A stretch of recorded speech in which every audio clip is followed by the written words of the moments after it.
de redes o de otra materia.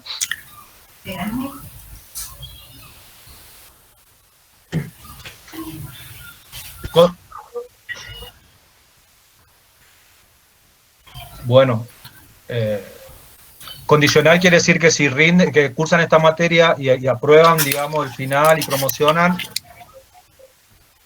Bueno, está bien. Esto dice el mes, digamos, ¿no? Entonces, vamos a hacer una introducción. El aula virtual, ustedes en las otras materias usan el aula virtual.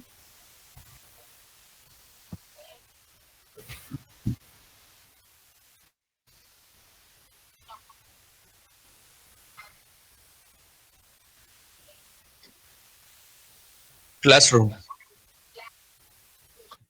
Classroom de Google, o el aula virtual que da la plataforma Moodle. Bueno, entonces, porque yo en esta materia, o sea, no trabajé con aulas virtuales digamos, los años anteriores. En otras materias sí trabajo con aulas virtuales, pero dadas las circunstancias estas, por ahí quizá generemos un espacio en el aula virtual como para subir contenidos e intercambiar algunas cosas y hacer seguimiento, esas cosas, ¿no? Puede ser Google Classroom o puede ser la plataforma, la misma plataforma que da la universidad.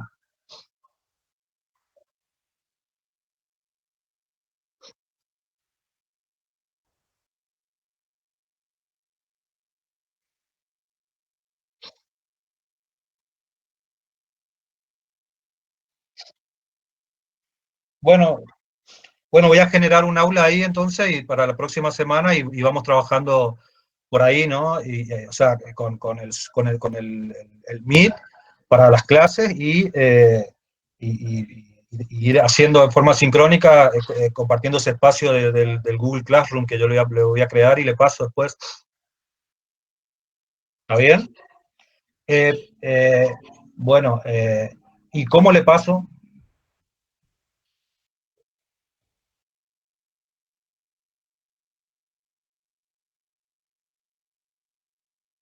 Bueno.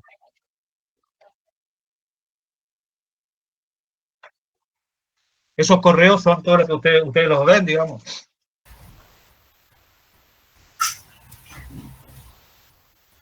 Bueno.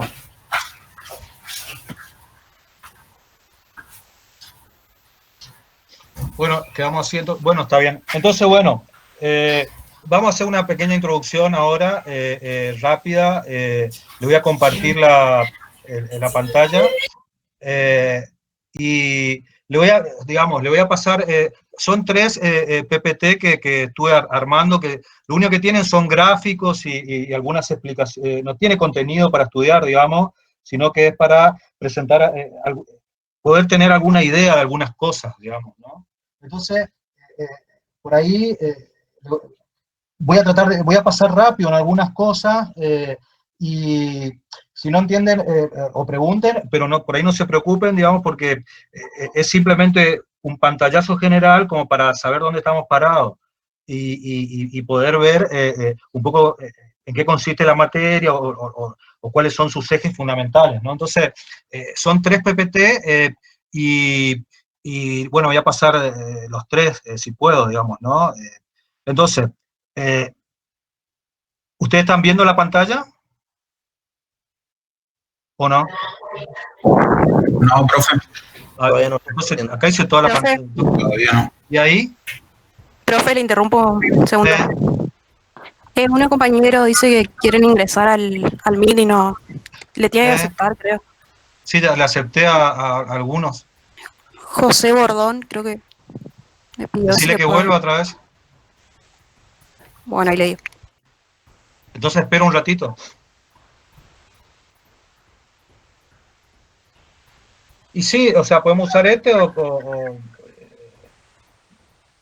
bueno. ¿Y ustedes quieren que grabe la clase? ¿Y dónde lo subo después en el Google Classroom? ¿O no? Un drive contenga el mail, profesor. ¿Cómo? podría compartir las clases en un Drive, en un Google Drive, con los mails que vas a bueno, sacar. está bien. Déjame ver, entonces, déjame ver. Eh,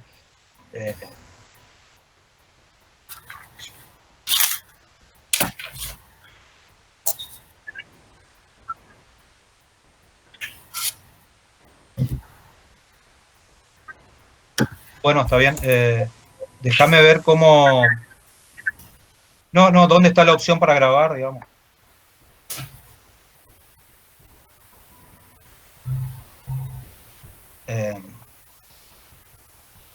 Porque eso lo hacía, viste, o sea,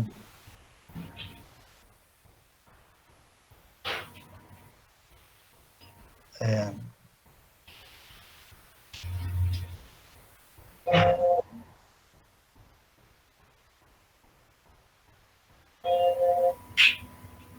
bueno, no encuentro dónde está la opción para grabar acá en lo que me da el Google.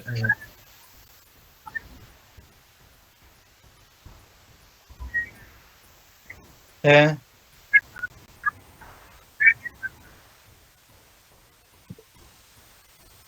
ahí entró Bordón.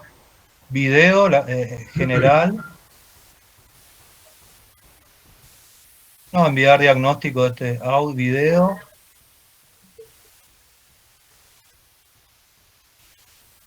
Eh,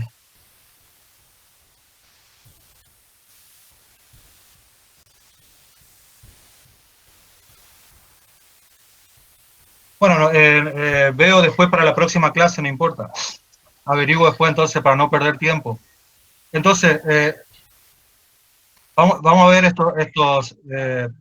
estos PPT y ponernos un poquito en... ¿Ahí ven o no?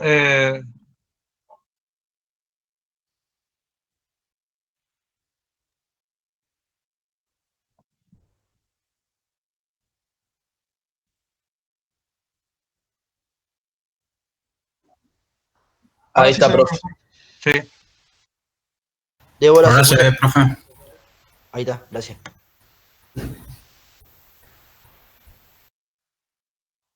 No, bueno, estaba buscando las opciones. Entonces, bueno, a ver, ¿me escuchan bien o no? Sí. Bueno, el tema es así. Arquitectura avanzada.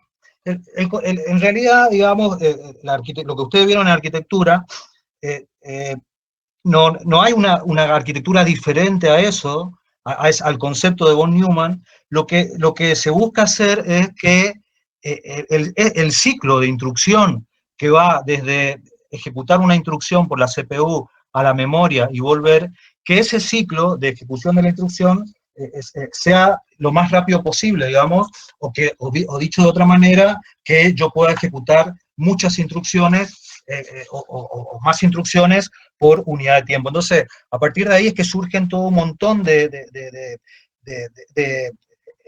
técnicas, digamos, o estrategias para poder hacer eso, ¿no? Entonces, bueno, uno de lo que surge son, por ejemplo, uno de lo que hoy conocemos es los procesadores digamos, multicore, que lo que tienen es, la CPU, digamos, lo que tienen son, en el mismo chip donde está la CPU, hay varias cores que lo que tienen, que son CPUs, digamos, podemos decir que son independientes y que trabajan en forma paralela, ¿no? Ese concepto de multicore es lo que hoy está imperando, digamos, y hace 10 o 15 años empezó a tomar mucha más fuerza, digamos, porque antes lo que había era una CPU que no tenía, digamos, una CPU por cada chip, ¿no? Y por ahí en la placa madre del servidor o del procesador había muchas CPU en chips independientes, ¿no? Entonces, la evolución fue hacia el concepto de multicore o multinúcleo, ¿no? Que es este ejemplo también, digamos, ahí vemos un ejemplo donde un procesador Xeon de Intel tiene esa cantidad de core y tiene, digamos, accesos paralelos a memoria y tiene conexiones a otros procesadores que pueden estar en otro socket dentro de la misma placa de la computadora o del servidor, digamos, ¿no? Entonces, este es un gráfico también que explica, digamos, ahí donde dice Intel, donde se ve, ese es el chip, digamos, adentro de ese chip hay varias CPU, digamos, y esa CPU está conectada a memorias, que son esos verdecitos que están a un costado, y está también conectado a buses, por lo general PCI o PCI Express, que son lo que conectan a los discos o a las placas de red, ¿no? Eso que dice Intel Chipset, lo que hace es una especie de controlador de tráfico entre todos los buses de la arquitectura, ¿no? Entonces, el concepto que tenemos que tener es que este concepto, digamos, ¿no? CPU multicore. Ahora, estas son un poco la evolución que hubo en los últimos 30 años, donde ustedes ven ahí la curva roja que está por encima de todo, son transitores, ¿no? O sea, eso fue creciendo, digamos, a medida que pasaron los años, y que pasan los años, va creciendo de una manera exorbitante, digamos, es decir, mayor concentración de transitores en cada uno de los chips. Eso significa que puedo poner muchas más funcionalidades en menor espacio, digamos, o en una CPU, ¿no? ¿Eso qué significa? Que en una misma CPU puedo poner, o en un mismo chip puedo poner varias CPU, y que cada una de esas CPU puede tener elementos replicados, por ejemplo, varias ALUs, ¿no? O por ejemplo, registros replicados, digamos, o por ejemplo, esas unidades de contador de programa, de codificador de instrucción que están replicados, digamos, ¿no? Entonces, eso permite esa cantidad de transitores que la tecnología va creciendo y va permitiendo. Ahora, si uno ve la línea verde que está en el medio, que dice frecuencia en megahertz, eso empezó a subir, porque el mundo, o sea, los arquitectos de computadora, lo que hacían era aumentar el clock de la frecuencia de operaciones, y de esa manera aumentaban el ciclo de los buses, el ciclo de acceso a memoria, el ciclo de la instrucción. Pero eso genera un problema de disipación de calor y que daña a los circuitos electrónicos que forman parte de la arquitectura. Por eso se trabó a partir del 2010, y es como que ustedes ven que hay una meseta ahí, digamos, ¿no? Ahora, la idea es hacia dónde fue la tecnología, hacia dónde está yendo para poder hacer más instrucciones por unidad de tiempo, y es a través de eso que dice number of cores, que es la línea de abajo. Esa línea de abajo, a partir del 2005, empezó a crecer, digamos. ¿Qué quiere decir eso? Que la cantidad de núcleos que yo puedo poner en un chip, o la cantidad de CPU que yo puedo poner en un chip, empieza a ser la tecnología dominante, digamos. Entonces aparece lo que se llama multicore, o aparece lo que se llama multinúcleo, ¿no? ¿Qué quiere decir esto? Que yo puedo tener en un chip, puedo tener varias CPU, y en la placa madre puedo tener varios chips, digamos, que están, o sea, en un zócalo pongo un chip que tiene varias CPU, y en otro zócalo, en otro, digamos, el zócalo es digamos, un lugar donde yo puedo poner el chip procesador, ¿no? Dentro de la placa madre. Entonces, yo puedo poner varios zócalos, y por lo tanto puedo tener varios chips, y en cada chip puedo tener varios cores, digamos. Entonces, esa es la idea de multicore que está imperando ahora. El tema va por ese lado. Ahora, hay otra cosa que dice typical power watts, ¿no? Eso es importante también, porque eso empieza a crecer. ¿Por qué? Porque o sea, el consumo de energía de la computadora, como empezamos a tener mayor cantidad de CPU, empieza a abaratarse los costos, empieza a concentrarse mayor cantidad de chips, o sea, y empieza a crecer esto, digamos. Cada 18 meses se calcula que la posibilidad de capacidad de una CPU se duplica, digamos. Eso se llama ley de Moore, que establece que cada 18 meses la tecnología va pegando un salto en los CPU. y esto hace de que los costos bajen, digamos. Eso que hace que los costos bajen, lo que hace es poder hacer de que la arquitectura de computadora sea un commodity. ¿Eso qué quiere decir? Que yo puedo comprar una arquitectura, puedo poner un sistema operativo, puedo comprar otra arquitectura, pongo otro sistema operativo, y pueden funcionar porque están estandarizadas, digamos. Entonces, empieza a haber esa movida, pero el problema es que empiezan a consumir mucha energía, y eso es un tema importante, digamos, porque el consumo de energía lo que impacta de manera muy fuerte en los costos operativos de cualquier centro de cómputo, cualquier data center, ¿no? Entonces, bueno, esto es pues, también un gráfico que lo que muestra es, en la curva abajo, cómo fue creciendo a través de los años la frecuencia del clock de megahertz de la arquitectura. Pero en el gráfico de arriba, lo que se ve es que dice instruction pipeline, o sea, se pone pipeline al procesador. Luego se mete caché, digamos, varios niveles de caché. Luego aparece lo que se llama múltiples instrucciones por ciclo, o sea que en cada ciclo de instrucción puedo hacer varias instrucciones. Luego aparece eso que dice especulación out of order execution, o sea, descomponer todas las instrucciones de un programa que tengo que hacer de manera tal de poder hacerla en paralelo, digamos, si tengo varias unidades de CPU, varios cores, digamos, ¿no?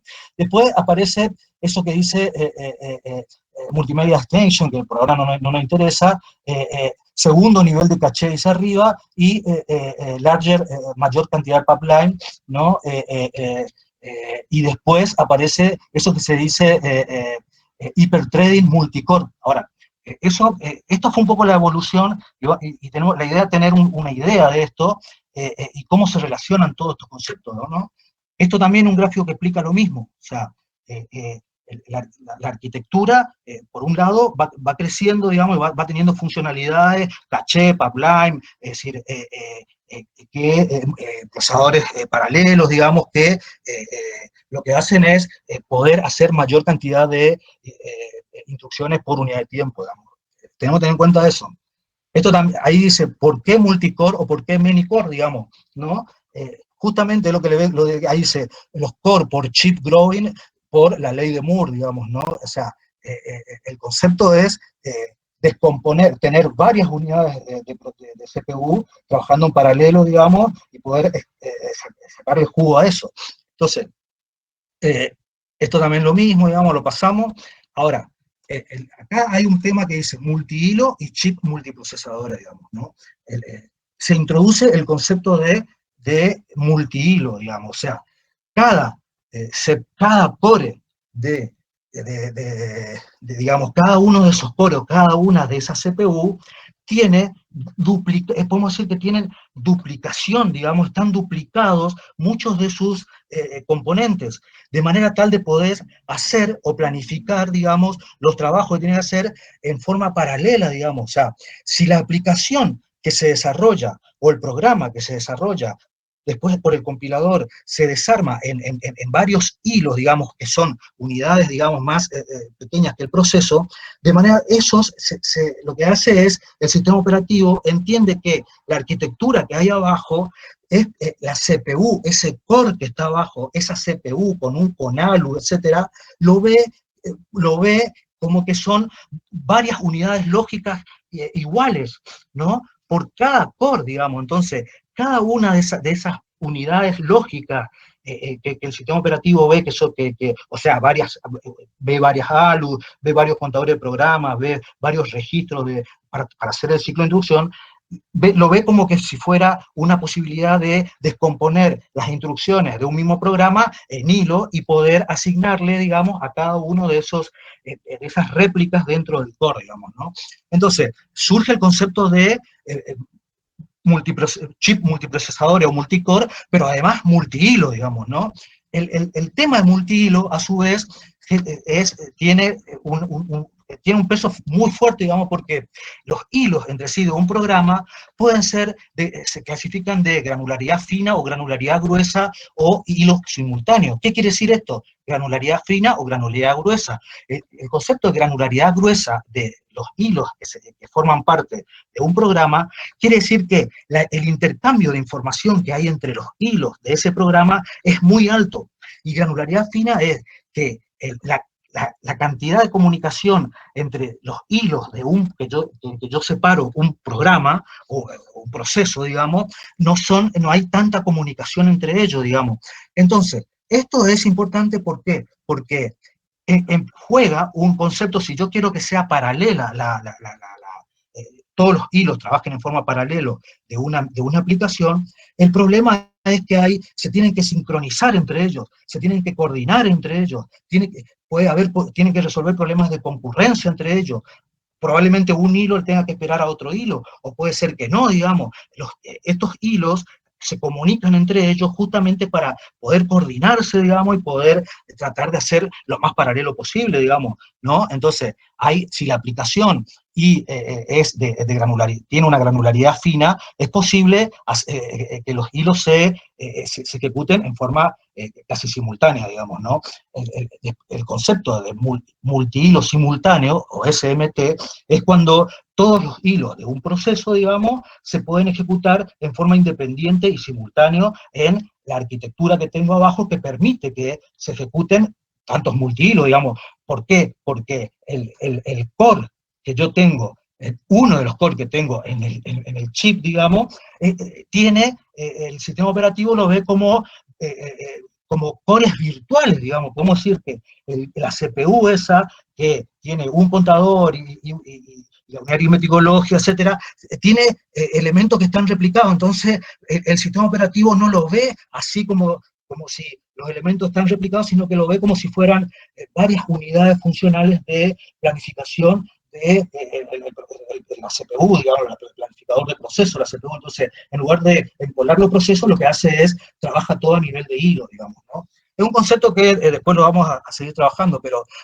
entonces, el tema es que no es solamente digamos, el multicore y a su vez el multichip, digamos, sino que también empieza a tener mucho peso el multihilo, digamos, ¿no?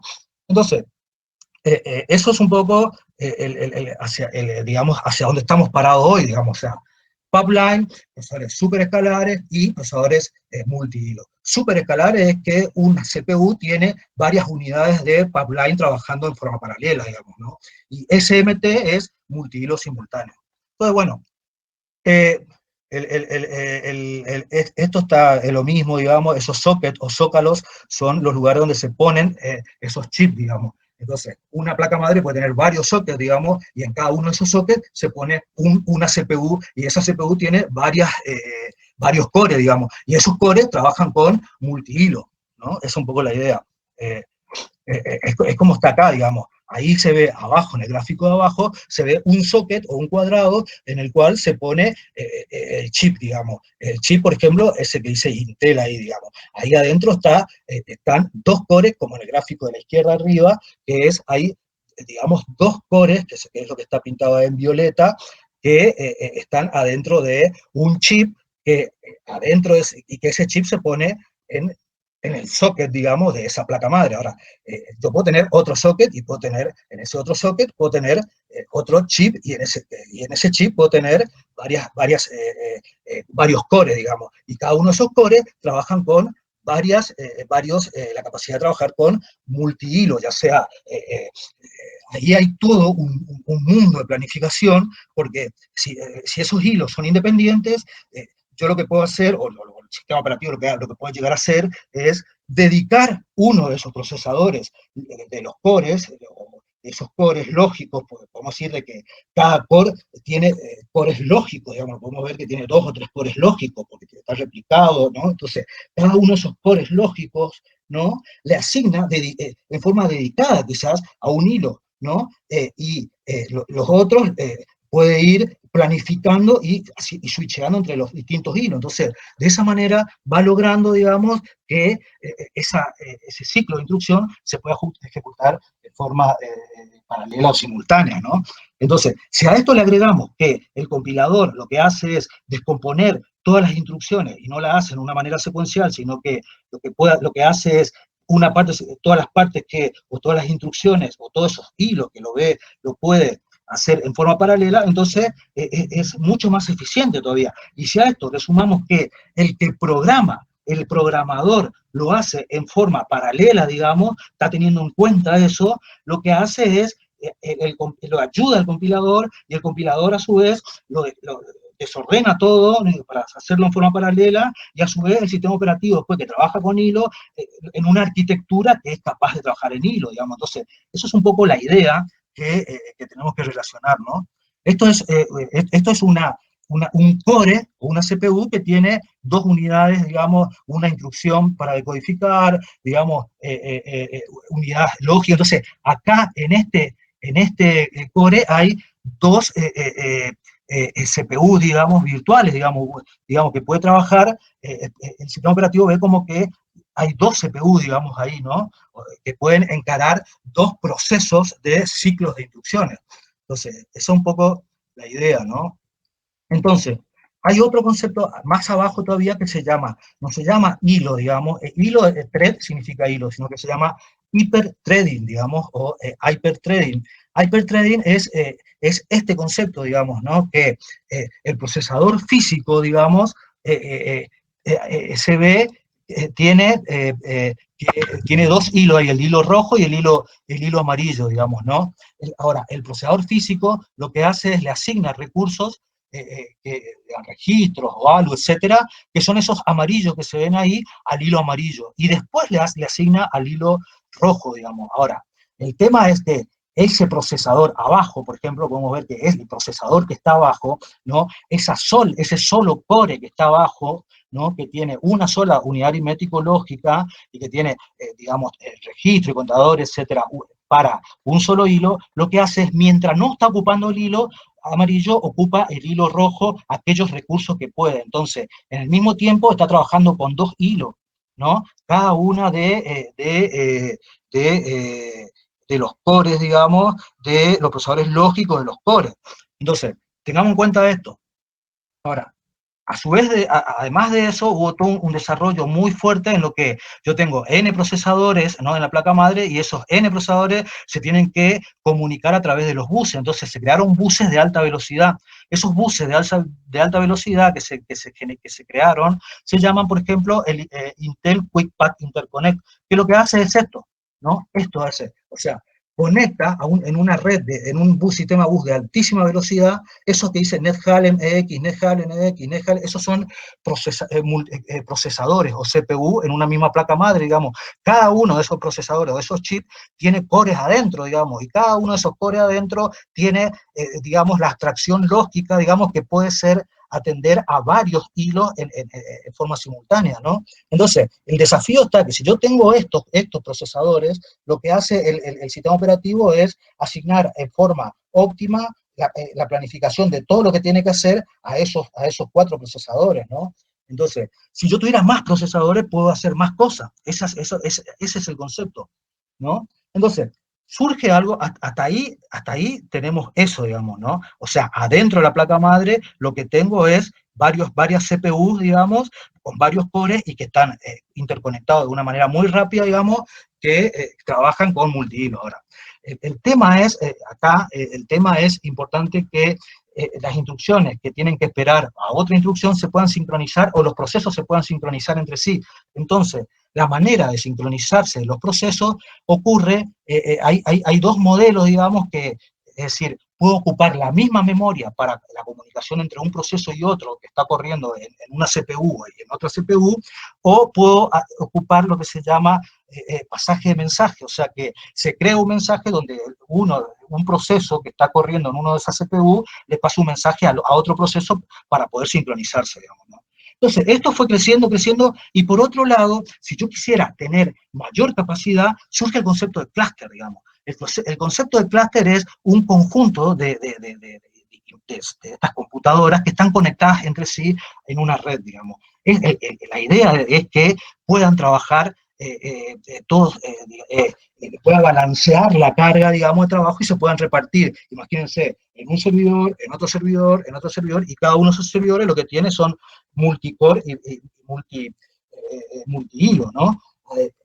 Además de poder balancear la carga, lo que permite clusterizar, digamos, las arquitecturas, es poder poner un módulo de alta disponibilidad, donde los servidores entre sí, digamos, se pasan mensaje entre ellos para poder resolver de una manera distribuida y de una manera cooperativa, a través de un algoritmo, digamos, si se cae uno o si que todo lo que está procesando ese nodo, digamos, sea resuelto por los otros nodos a los cuales están conectados formando el clúster. Y el otro concepto importante que tenemos que tener en cuenta es el concepto de escalabilidad. El concepto de escalabilidad es que yo pueda seguir asignando recursos a las aplicaciones que están corriendo sobre los servidores, digamos, ¿no? No es un tema simple, digamos, porque la escalabilidad significa o más memoria, o más CPU, o más unidad de almacenamiento, y el problema que genera es que si yo hago una escalabilidad vertical, es decir, si yo tengo que poner más memoria en el servidor, lo que tengo que hacer es parar todo lo que estoy haciendo, parar la base de datos, sacar la base de datos que está corriendo ahí, poner la memoria, digamos, y después volver a subir. Entonces eso es un downtime o una caída del sistema que tengo que bajar las operaciones, digamos, que están corriendo sobre ese servidor para poder escalarlo verticalmente, digamos, ¿no? Ahora, lo que se hace es poner otro al lado, digamos, otro servidor en el clúster, y de manera que de esa manera voy escalando en forma vertical, horizontal, perdón, ¿no? Entonces, el concepto que tenemos que tener en cuenta es, además de poder hacer en forma mayor cantidad de instrucciones a nivel de arquitectura, tengo que resolver problemas de escalabilidad y tengo que resolver problemas de balanceo de la carga de trabajo también, digamos, ¿no? Entonces, por ahora tengamos en cuenta eso. Ahora, esto lo pasamos, esto es memoria distribuida compartida. El concepto de clúster es digamos, colección de computadoras en una red que pueden funcionar como un recurso computacional único, digamos. La idea es, todo eso, la cantidad de peces chicos le comen a los peces grandes, digamos. Y eso es lo que ocurrió, digamos. Eso es lo que, la cantidad de peces chicos que están ahí trabajan en forma cooperativa entre ellos y le terminan comiendo a los equipos que no están clusterizados, por así decirlo, digamos, ¿no? Acá hubo un tema importante entre del 2000 para acá y un poquito antes, digamos, cuando las arquitecturas x86 empezaron a tomar digamos, posicionamiento en el mercado, producto de toda la tendencia de mayor cantidad de transistores, todo eso que vimos, digamos, pues toda la arquitectura x86 empezó a desplazarle en el mercado a las arquitecturas, digamos, propietarias, por ejemplo, que no eran x86, por ejemplo, una arquitectura de IBM o arquitecturas de mainframe, o arquitecturas de computadoras, digamos, por decirlo, de mini computadoras o mainframe, digamos, sistemas mainframe, que no tienen el diseño de una arquitectura x86, sino que tienen procesadores específicos entre sí y requieren de un sistema operativo específico y propietario, digamos, y lo que hacen es que puedan trabajar varias aplicaciones en ese mismo sistema mainframe, digamos, que tiene, por supuesto, una capacidad enorme de procesamiento o de hacer instrucciones por ciclo de instrucción. Entonces, el tema fue que empezaron a aparecer la arquitectura x86, como la que tienen ustedes en la desktop, digamos, en su notebook, ¿no? Y con eso que vimos, digamos, de core, multicore. Eso empezó a ser más barato, y eso empezó a duplicarse, digamos, y eso empezó a ser estandarizado, y eso empezó a hacer de que yo pueda poner sistemas operativos open source, o cualquier sistema operativo, por ejemplo, de Linux o Microsoft, ¿no? Entonces, eso permitió una flexibilidad en la escalabilidad y poder ir poniendo clúster que es más, digamos, que tienen, trabajando todo en conjunto, digamos, tienen la misma capacidad de un gran sistema, digamos, pero a mí me da mayor flexibilidad y mayor capacidad de escalabilidad, digamos, y ante caídas, más alta disponibilidad y un costo operativo, digamos, un costo para gestionarlo mucho menor que estos sistemas, estos grandes sistemas, digamos, ¿no? Entonces, se fue volcando hacia eso, ¿no? Hacia la idea de multicore y multihilo y clúster, digamos, ¿no? Poner en clúster. Clúster por ejemplo, de estaciones de trabajo o clúster, la característica del clúster, ahí dice commodity, lo que le conté, digamos, ¿no? O sea, open source, etcétera, ¿no? Entonces, esto es una idea de clúster, digamos, multiclúster, ¿no? O sea, donde yo tengo una red ahí que dice 100 megabits, otra red que dice 100 megabits, otra red que dice 1 gigabit, bueno, esos son servidores, digamos, multicore, ¿no? Que están en una red y que entre todos ellos están, tienen una capa en el sistema operativo, ¿no? Que hace de que todos compartan, digamos, colaboren y que hay un máster, digamos, que a cada una de esos servidores le va asignando trabajos que tienen que hacer y va esperando que te asigne un trabajo, le asigne un trabajo a otro, le asigne un trabajo a otro, y entre todos lo que hacen es resolver, por ejemplo, aplicaciones, digamos, ¿no? Si se cae uno, hay otro que la carga es tomada por otro, se balancea la carga, etc. Entonces, el concepto de clúster es un concepto de pongo en red varias computadoras y con un sistema operativo, digamos, por ejemplo Linux, y pongo un módulo a nivel de sistema operativo que haga que trabajen en forma cooperativa y se manden Herbit entre ellos, digamos, para ver si están vivos, para ver si uno cayó, se coordinan los procesos, etc. ¿no? Entonces, hay dos, bueno, entonces, por un lado tenemos que va creciendo la parte multicore, y por otro lado que cuando ya no puedo más con un solo servidor, con varios multicore y varios multihilos, la opción es poner otro al lado, poner otro al lado, poner otro al lado, e ir armando un clúster, digamos. Ahora, hay dos enfoques que a nivel de explotación, digamos, a nivel de operación, se trabajan tanto un clúster de servidores, digamos, como también un solo servidor, digamos, con multicore, con varios cores, digamos, ¿no? Y que se conoce como modelo de memoria compartida y modelo de memoria distribuida o modelo de pasaje de mensaje, digamos, ¿no? El concepto de memoria compartida es cuando todas las CPU están conectados a una misma memoria y usan la memoria o un espacio de memoria para comunicarse entre ellos, digamos, entre los distintos procesos, ¿no? Y, por ejemplo, comparten variables globales, comparten en espacio de memoria, ¿no? Entonces, una aplicación, un programa que se quiere paralelizar puede hacerlo a través del concepto de memoria compartida, digamos.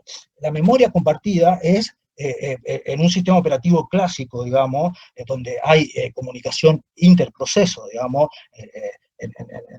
los procesos en un sistema operativo, digamos, se comunican entre sí para poder coordinarse, digamos. Una de las maneras de poder coordinarse es a través, por ejemplo, de semáforos, ¿no? O a través de exclusión mutua, o a través usando, digamos,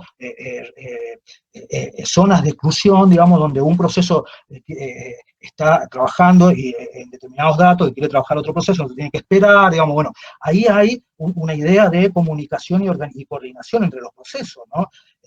Esto también podemos ver en conceptos de transacciones atómicas, digamos, en el sentido de que cuando yo tengo que hacer un conjunto de instrucciones sobre un conjunto de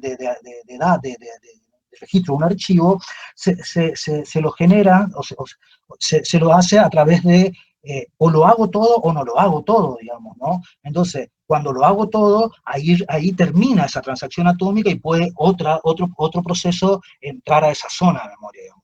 Ahora, eso es en sistema operativo clásico. Ahora, si yo tuviera un clúster, ¿no? Y si tuviera varios procesadores dentro de ese clúster, los procesos entre sí pueden comunicarse, no tienen una memoria compartida entre ellos para comunicarse, entonces se comunican a través de un modelo que se llama pasaje de mensaje. Ese modelo de pasaje de mensaje es crear una primitiva o un mensaje, digamos, hacia el otro proceso.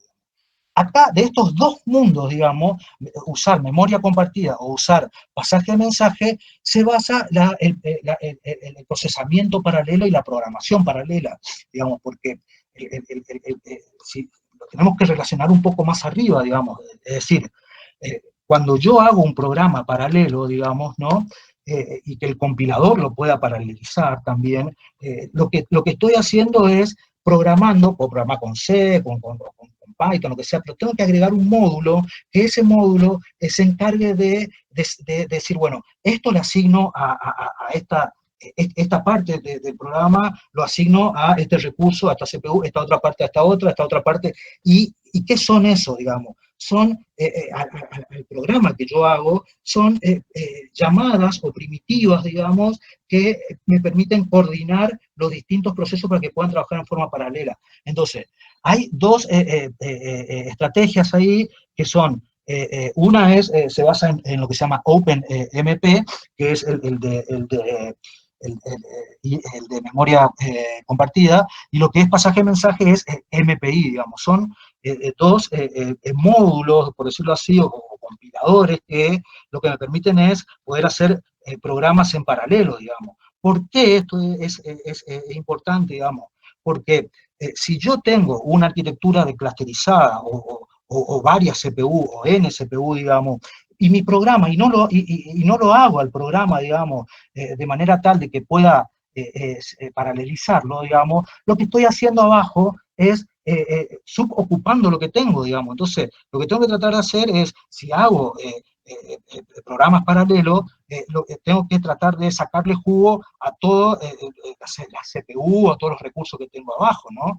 Entonces, surgen, digamos, análisis de programas y algoritmos donde, por ejemplo, yo tengo que resolver un problema de resolución de matrices o de ecuaciones, o sea, lo puedo, o de búsqueda de árboles, bueno, todo lo puedo hacer en forma paralela, todo eso aprovechando, digamos, la cantidad de CPU que tengo abajo y a su vez los hilos que tengo abajo, ¿no? Entonces, hasta ahí podemos parar ahí y decir, bueno, la evolución fue un poco esta. Ahora, se abren, acá tenemos que pensar de que hay dos cosas que tenemos que pensar en dos mundos, digamos, ¿no? Un mundo es esto que está ahí, eso que se llama HPC, ¿no? Eso se llama computación de altas prestaciones, ¿no? Significa High Performance Computing, ¿no? Es decir, arquitecturas de altas prestaciones, ¿no? Computadores paralelos, sistema multicore, clúster y multicluster, digamos, habla también de cloud computing, y habla el concepto de escalabilidad de los sistemas paralelos. Esto lo tenemos que ver nosotros como arquitecturas que están pensadas para resolver problemas paralelos, digamos, y de mucho cálculo, muy intensivo de CPU y memoria, muy intensivo. O sea, por ejemplo, resolver estos problemas, digamos, ¿no? Problemas que dicen ahí, modelo de clima, por ejemplo, toda la parte de simulación de corrientes oceánicas, es decir, por ejemplo, todo lo que es análisis de patrones, de lenguaje natural, bueno, diseños en 3D, o sea, todo ese tipo de aplicaciones, ¿no?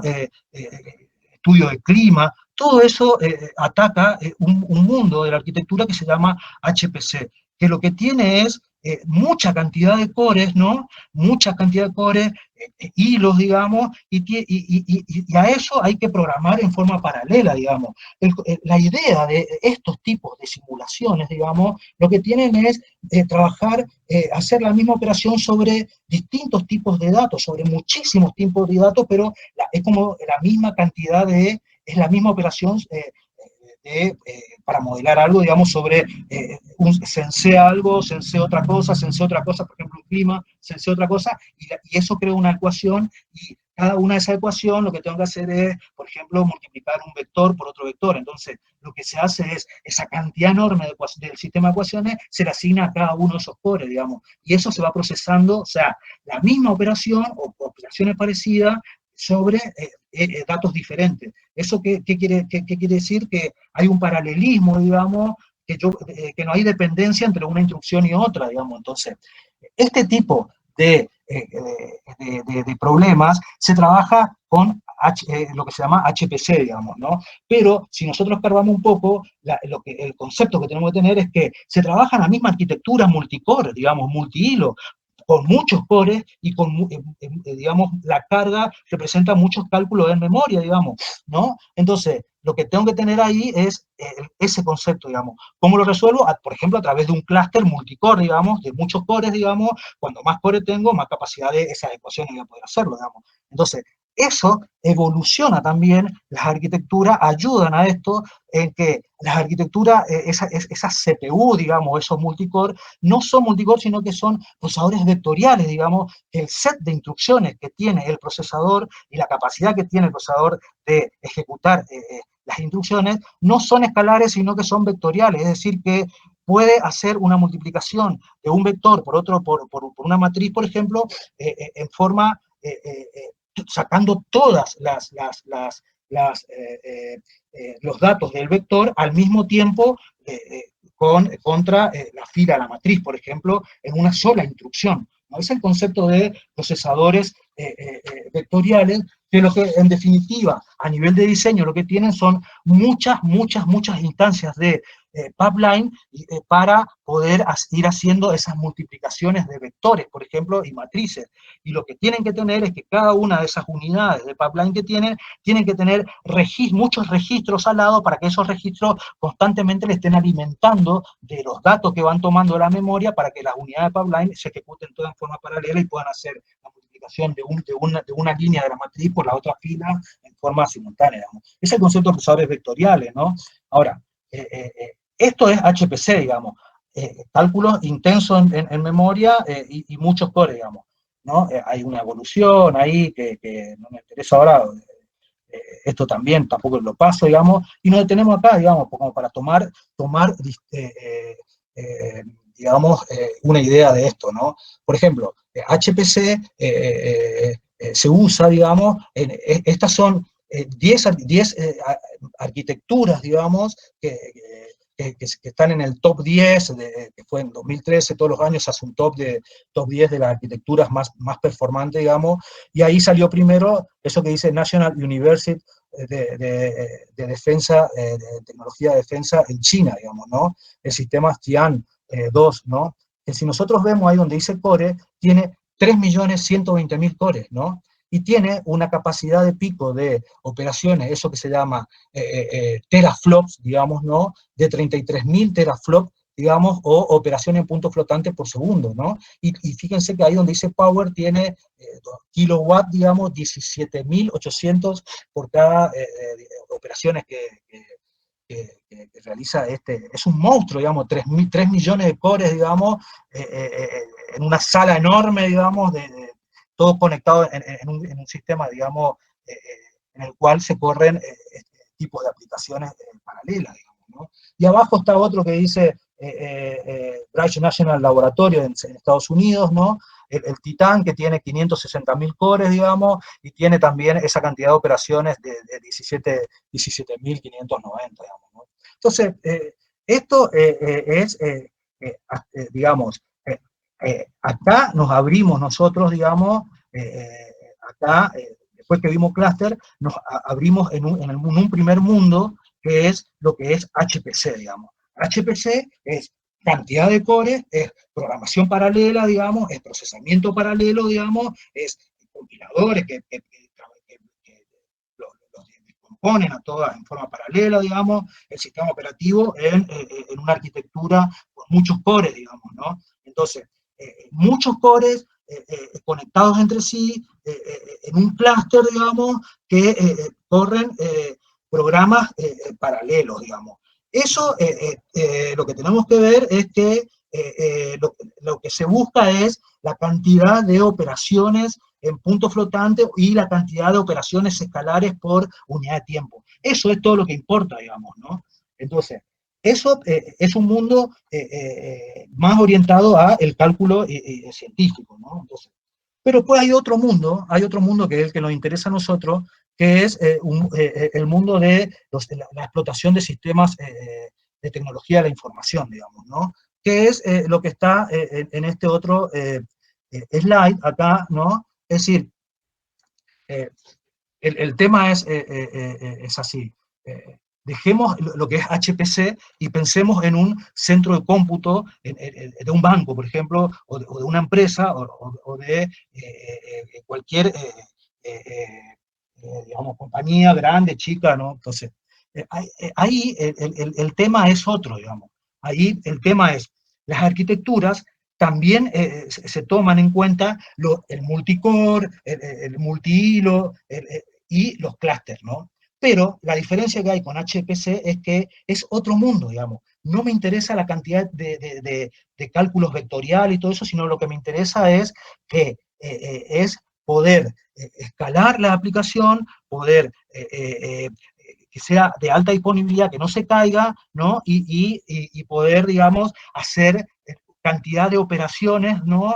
De una manera que la aplicación demande, digamos, que pueden ser operaciones de entrada-salida, por ejemplo, operaciones de base de datos. Las bases de datos son intensivas en operaciones de entrada-salida al disco. No tienen nada que ver con la cantidad de operaciones que yo puedo hacer en memoria como lo que es HPC, sino que acá lo que estoy buscando es mayor cantidad de operaciones de entrada-salida intensa a los sistemas de almacenamiento, ¿no? Entonces, acá el mundo lo que evolucionó de la siguiente manera. En un momento dado, lo que había era el concepto de una aplicación por un servidor, una sola aplicación por un servidor. ¿Por qué esto?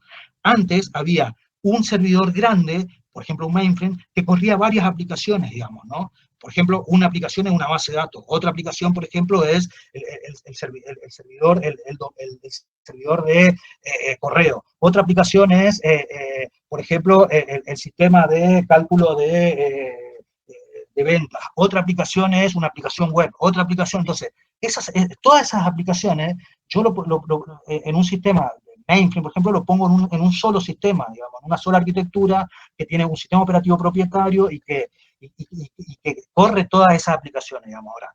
Eso se fue dejando de lado y se empezaron a migrar los sistemas hacia lo que permitió la arquitectura x86, ¿no? Esa arquitectura de multicore, etc. Entonces yo pongo un servidor barato, en ese servidor barato un sistema operativo, digamos, estándar, digamos, y en ese sistema operativo le pongo la aplicación arriba. Entonces, empezaron a proliferar arquitecturas y servidores basados en x86, digamos. Entonces las empresas se llenaron de servidores, digamos, un servidor para el servidor de correo, el servidor para la aplicación de venta, el servidor de base de datos, el domain controller, que es el que hace el dominio, el control del dominio de la red, digamos, ¿no? El sistema de gestión de backup, el Nagios, o el sistema, digamos, que monitorea, el LDAP, el LDAP, o el Active Directory, si ustedes quieren, digamos, el sistema de directorios, el sistema, ¿no?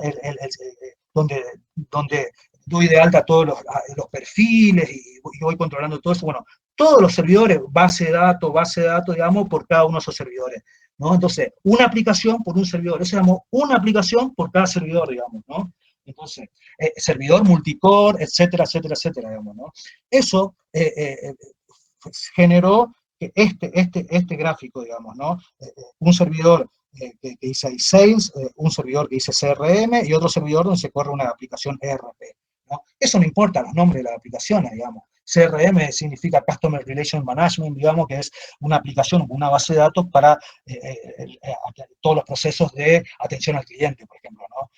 ERP significa Enterprise Resource Planning, digamos, que es toda la planificación de procesos. Por ejemplo, un SAP Un SAP es una aplicación, ¿no?, de gestión de procesos en todas las empresas grandes, ¿no? Por ejemplo, el Tango es una aplicación de ese tipo, con base de datos, etcétera, ¿no? Entonces, una aplicación por cada uno servidor. Eso lo que generó fue mayor cantidad de cableado, mayor cantidad de dispositivos de red, mayor cantidad, poca utilización, digamos. ¿Por qué? Poca utilización de la CPU, 12%, 10%, 15%, porque la arquitectura esa estaba, digamos, subutilizada. Eso significaba muchos costos para las compañías, digamos, costos de mantenimiento, etcétera, costos de energía también de cada uno de sus servidores, los cables que ponían, el cobre que ponían, digamos, la contaminación que generaban, digamos, la cantidad de la gestión de todos estos servidores, digamos, cuál se cae, dónde lo encuentro, dónde está el problema, los puntos de falla, digamos, todo ese tipo de cosas llevó a que el concepto, digamos, sea de un concepto de consolidación de servidores, digamos, a ver si está por acá, que es poder consolidar los servidores, es decir, en un solo servidor, digamos, poder poner, digamos, varios servidores juntos, ¿no? Poder poner varios servidores juntos, ¿y por qué? Para poder ocupar, digamos, menor cantidad de cableado, para poder hacer escalarlo de una manera más eficiente, para poder utilizar de una mejor manera los recursos. Esto se pudo lograr a través del concepto de virtualización, digamos, que ustedes ya lo saben, digamos. Y ahí los recursos que siempre tenemos que tener en cuenta en lo que es explotación, digamos, de sistemas, no lo que es HPC, es eso que dice ahí, CPU, memoria, tarjeta de red y almacenamiento, digamos. Ahí empezó a ver, a ponerse el ojo, digamos, toda la evolución. Entonces, el concepto es este, digamos. Tengo que atacar la red también, digamos, ¿no? La red de un banco, digamos, de una empresa, está conformada de una manera modular, digamos. Ahí hay un ejemplo de un clúster de servidores, digamos, que dice, todo lo que está abajo son servidores, digamos, que dice H2X1, H2X2, H3, H4, bueno, todos esos son servidores, digamos. Todos esos servidores están conectados a través de esos dos switches que están en el medio, digamos.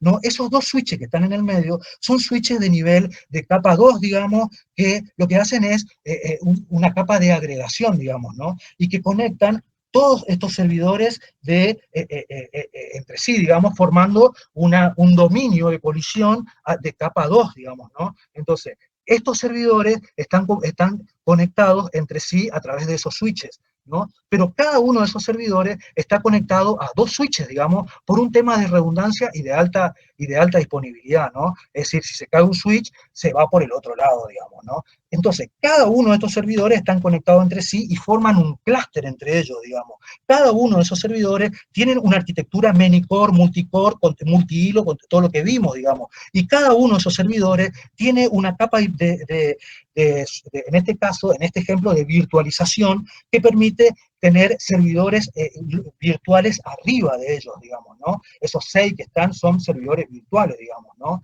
Que a su vez son servidores independientes entre ellos, digamos, o sea, pero el concepto es que esta infraestructura es una infraestructura virtualizada de tecnología de la información, donde todos esos servidores están clusterizados entre sí y tienen arriba de ellos servidores lógicos, digamos, y que están conectados a través de esa red.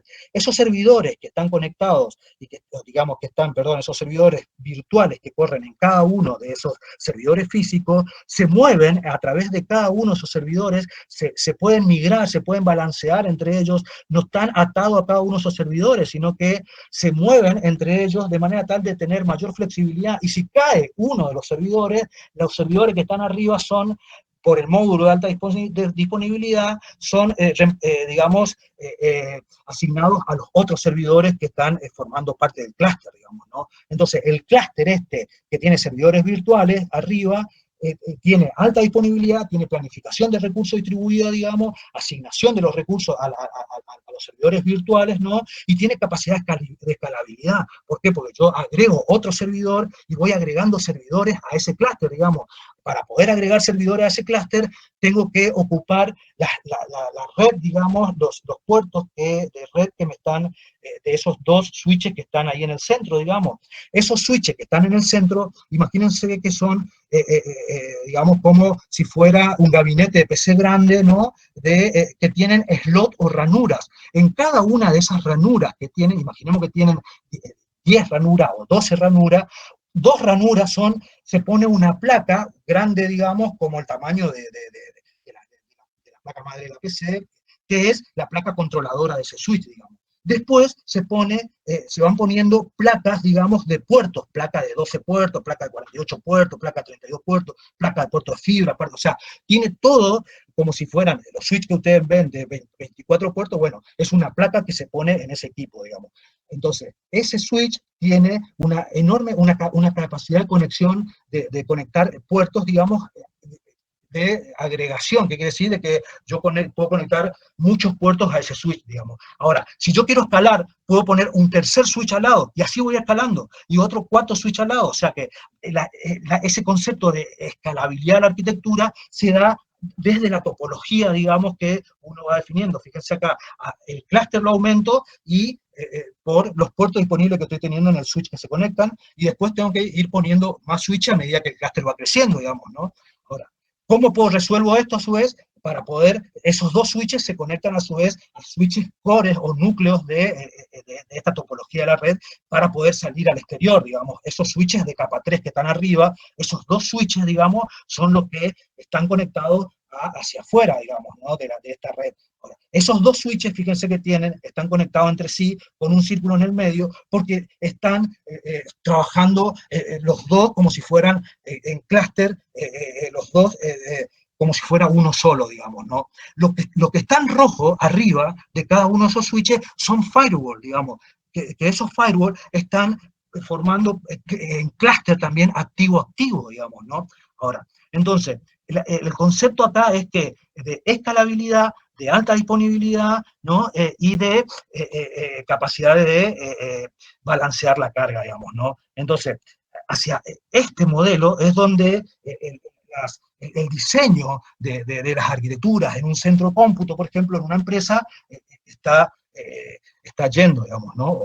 O las buenas prácticas indican esto, ¿no? Ahora, el tema es así. Eso trabaja a nivel capa 2. Ahora, esos switches corren entre ellos procesos que se comunican entre ellos, digamos, entre esos dos switches a nivel de capa 2, ¿no? De la misma manera que cada uno de esos servidores físicos se manda Herbit entre uno y otro para poder correr lo que es alta disponibilidad, digamos, ¿no? Si se cae uno, hay un switch maestro, digamos, hay un servidor maestro que es el que está recibiendo los Herbit, o latido de corazón significa Herbit, de todos los otros servidores, diciendo están vivos, están vivos, están vivos, están procesando bien, etcétera, etcétera, etcétera. Entonces, cuando cae uno, actúa el switch maestro, levantando, digamos, los servidores virtuales en los otros servidores, digamos. Entonces, ahí lo que tenemos que tener en cuenta es que hay una comunicación de procesos, digamos, y una sincronización de los procesos entre los servidores físicos, ¿no? Entre un módulo que se llama alta disponibilidad, que se levanta en cada uno de los hipervisores, ¿no? En cada uno de los sistemas operativos de esos servidores, para que puedan conectarse entre sí y sincronizarse entre sí este clúster, digamos. Ahora, el tema es que la red que está ahí es independiente a esto, digamos. Esos dos switches que están conectando todo, se tienen que comunicar entre ellos dos, digamos, ¿no? Se tienen que comunicar uno con el otro para resolver un problema de balanceo del tráfico, digamos, y para poder resolver otro problema, un problema mucho más complejo, digamos, que es un problema que se llama el problema de spanning tree, digamos. Cuando yo tengo varios switches, muchos switches a nivel de capa 2, tengo un solo dominio de colisión, digamos, y los switches se conectan entre sí, ¿no? Y forman lo que se llama una red entre los switches, digamos, están conectados los switches entre sí. Ahora, los switches aprenden de la dirección MAC de los puertos entrantes, digamos. Si un servidor se conecta al switch, cuando le manda el primer mensaje, el switch aprende la dirección MAC de esa estación de trabajo que está conectada al switch, ¿no?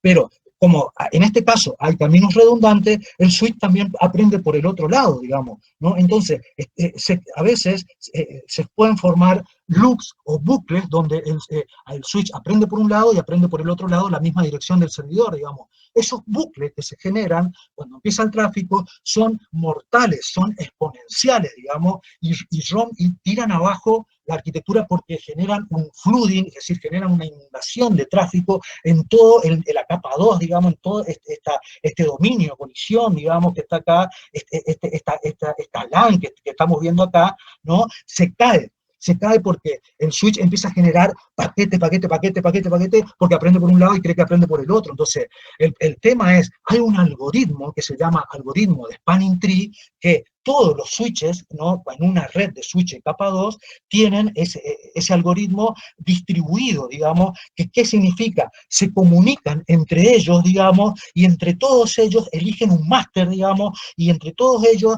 de manera distribuida, representan una topología, digamos, de conexión. Y en esa topología de conexión lo que hacen es deshabilitan de manera inteligente los caminos redundantes. Y cuando se rompe un camino, activan el camino redundante sin que se genere un loop, digamos, ¿no?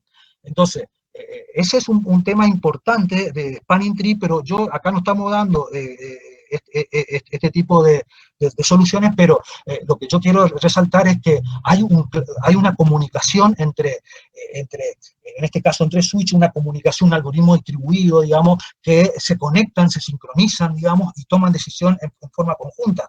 Entonces, ese es el concepto de cluster que se aplica también a los servidores, porque los servidores, para tener alta disponibilidad, se comunican entre ellos, digamos, ¿no? Ahora, eso verde que ustedes están viendo ahí, esos verdes, o sea, esos dos switches, esos dos cuadrados verdes que están viendo ahí, son switches, pero no son switches de LAN, no son switches de datos, son switches de almacenamiento, digamos. Esos switches de almacenamiento son parecidos a los switches de datos, digamos, nada más que conectan a ellos, son conectados los sistemas de almacenamiento, digamos. Los sistemas de almacenamiento son sistemas como heladera que tienen un montón de discos, digamos, y que se conectan a switches, digamos, switches de almacenamiento. Esa red no se llama LAN, esa red se llama SAN. SAN, que significa Storage Area Network, no LAN, digamos, la LAN es Local Area Network y trabaja a nivel de MAC y a nivel IP. El sistema de almacenamiento no trabaja con esos protocolos, sino que trabaja con otros protocolos que son conocidos como Fiber Channel, digamos, en el cual el servidor se conecta a ese switch de SAN, y ese switch de almacenamiento está conectado a varios equipos de almacenamiento que tienen un montón de discos, digamos. Entonces, de esa manera se resuelve también el concepto del acceso al almacenamiento. Entonces, fíjense que en un sistema de explotación de un data center, lo que estamos teniendo es una red de datos, una red de almacenamiento, esa red de almacenamiento que está también duplicada, digamos, y a su vez tenemos el almacenamiento atrás, digamos, de estos switches de almacenamiento, que son un montón de discos que están en RAID, que están protegidos, etcétera, etcétera, etcétera, digamos, ¿no? Entonces, estamos teniendo varias redes, digamos, porque en esa red LAN, si nosotros nos ponemos a pensar, podemos armar VLAN también para distintos tipos de esos servidores que están, digamos. Entonces, ahí aplicamos el concepto de virtualización también, pero no a nivel de servidores, sino a la virtualización a nivel de la red, ¿no? Entonces, es decir, además de esta red, digamos, existen otras redes, digamos, que son la red de monitoreo, que por lo general tiene que ser distinta a esta red que une esos switches, por una cuestión de si se cae la red de monitoreo o la red de management o la red de gestión. Es una red que me permite entrar de cualquier lado para configurar toda esta topología, digamos. Entonces hay otra red. ¿Qué quiere decir que hay otra red? Que los servidores que están conectados ahí ya tienen dos puertos para los switches de LAN, dos puertos para los switches de SAN, un puerto para la red de management. Hay otra red que se llama la red de backup, que es la red a través del cual, una red LAN, por ejemplo, otra red LAN paralela a esta, que a través del cual se toman todas las noches backup de las bases de datos de cada uno de esos servidores, por ejemplo, ¿no? Entonces, el concepto es, yo tengo que administrar todo eso. Eso es lo que en el mundo de la explotación de centro de cómputo, arquitecturas, digamos, se enfoca en esto, digamos. En cambio, HPC se enfoca en eso que vimos, digamos, ¿no? Cantidad de cores y cantidad de procesos, digamos, en memoria. Acá no, acá hay mucho proceso en la LAN y mucho proceso de acceso a la base de datos, ¿no? Pero bueno, esto es también un ejemplo parecido, digamos, y este es el concepto que por ahí le decía que está más más chicos, digamos, ¿no? Es decir, esos dos servidores que están ahí son dos servidores en clúster, digamos, que tienen un montón de servidores virtuales, digamos, que están virtualizados. Esos dos se conectan a dos switches que están trabajando en paralelo, digamos, ¿no?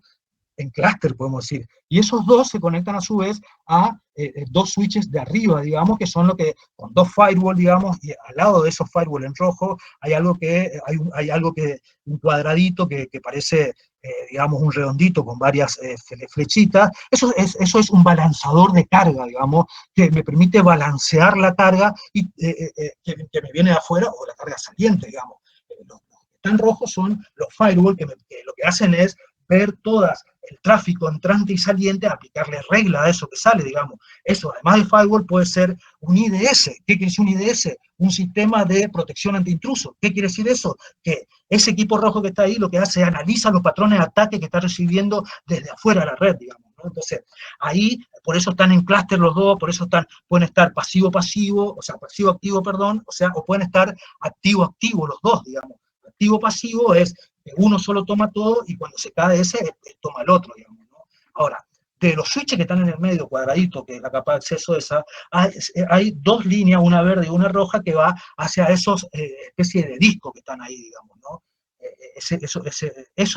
Esos discos son sistemas de almacenamiento que se conectan a la red y a través de la red se conectan a estos servidores, digamos. O sea, ¿qué quiere decir? Que ese servidor que está ahí, servidor virtual que está en ese servidor físico que está en clúster, a través de la red está tomando unidades lógicas o volúmenes lógicos del sistema de almacenamiento que está ahí, de esos tres discos que están ahí, ¿no? Y que un disco puede ser una parte lógica de un disco físico que esté en uno, otro que esté en otro, otro que esté en otro, y esos tres que están ahí también están en clúster, digamos, y también se escalan, cuando se necesita se va escalando, se van agregando más discos. Cuando se necesitan más servidores, se agregan más servidores físicos, y cuando se necesita más red, se agregan más switches en la capa de acceso, y cuando se llena la capa de agregación, se van agregando así en escala, digamos. Entonces, el concepto de escalamiento, digamos, el concepto de escalar la arquitectura, digamos, ¿no?